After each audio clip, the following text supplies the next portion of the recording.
Kita akan membicarakan tentang sawan, Mbah. Ya, Yang mana beberapa waktu yang lalu jenengan membantu salah seorang ibu dari seorang balita, yang mana balitanya itu terkena sawan. ya, Sebelum bayi itu menangis secara berjam-jam, Mbah, jadi 2 jam lebih, ibunya itu melihat sosok 2 kali yang wirawiri di depan rumahnya.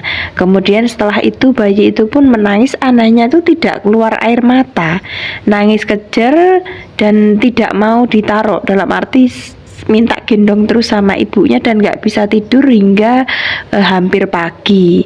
Kemudian jenengan bantu memberi saran-saran karena pada waktu itu kita juga sedang di rumah sini, Mbah, sehingga setelah jenengan berikan saran bayi itu bisa tidur lelap, bisa tenang. Itu saran-saran apa, Mbah? Karena yang namanya sawan anak ini masih marak sekali di daerah kita dan bahkan mungkin di daerah teman-teman, yang mana ibu-ibu ini kesulitan dalam menangani karena yang namanya bayi itu kan nggak bisa bicara. terima kasih. Kadangkala banyak sekali warga yang mana anak kecil itu kan banyak di setiap wilayah, Mbak. Iya, Mbak. Kadang-kadang mereka hanya kebingungan, apalagi mereka kena gangguan di tengah malam jam 12 atau jam 1, sehingga mereka minta tolong pada siapapun. Mereka juga kesulitan dan tidak bisa menghubungi orang-orang yang pintar, maksudnya. Sehingga apabila mereka sudah tidak ada solusi atau tidak ada orang yang menolong, bisa dilakukan dengan keyakinan yang tinggi dan memiliki keyakinan yang pasti. Jadi kalau kita berdoa harus punya keyakinan yang positif tuh, Mbak, tidak boleh ragu.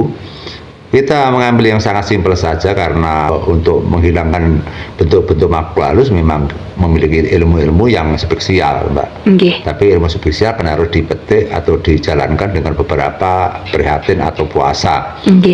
Apabila kita memberikan hal-hal yang sulit, maka saudara kita juga kesulitan, maka kita ambil dengan teknis yang sangat simpel saja.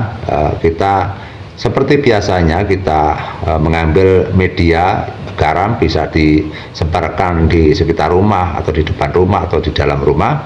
Terus kemudian mengambil batu sebesar jempol, batu yang ada di sekitar rumah. Batu itu dibakar, dipanggang di atas LPG atau gas. Apabila sudah panas, dimasukkan dalam gelas, gelasnya dikasih air.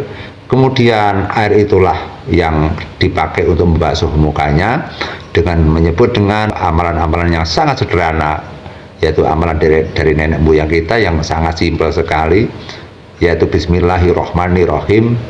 Lemah abang podo nyimpang, lemah putih podo nyise, lemah ireng podo meneng saking kersane ngalah kapindo dining Rasulullah la ilaha illallah Muhammadur Rasulullah.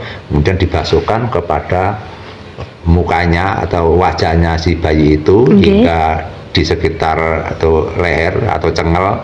Kemudian diusapkan lagi bagian pusar dan diusapkan bagian telapak kaki. Insya Allah apabila permintaan itu benar-benar fokus, tidak lama si jabang bayi itu, anak itu akan tidur pulas seperti yang kemarin kita sarankan. Saya sarankan dilaksanakan langsung, si bayi itu hingga sekarang sehat saja dan langsung tidur pulas, Mbak. Air yang dimasuki batu yang panas itu kan airnya kan juga ikut panas tuh, Mbah. Itu apakah nunggu dingin ngoten atau mungkin bisa ditambah air, Mbah, itu, Mbah? Ya, bisa ditambah air agar dingin atau agar hangat, atau nanti biar air itu dingin sendiri. Jadi jangan sampai panas kemudian dibasuhkan kepada bayinya, hingga ini gelas kan ditumpahkan ke tangan keadaan hangat atau dingin. Jangan sampai panas, ditunggu sampai dingin atau dicampur air dingin juga nggak apa-apa. Kemudian digosok-gosok terus dibasuhkan si bayi, kemudian sampai leher sini, jadi usapkan ke pusar dan kakinya kanan dan kiri. Terus itu kalau misalkan airnya sisa, Mbah, itu untuk apa? Airnya sisa bisa dibuang di lahar, di lahan depan atau di teras atau di sekitar rumah, nggak apa-apa.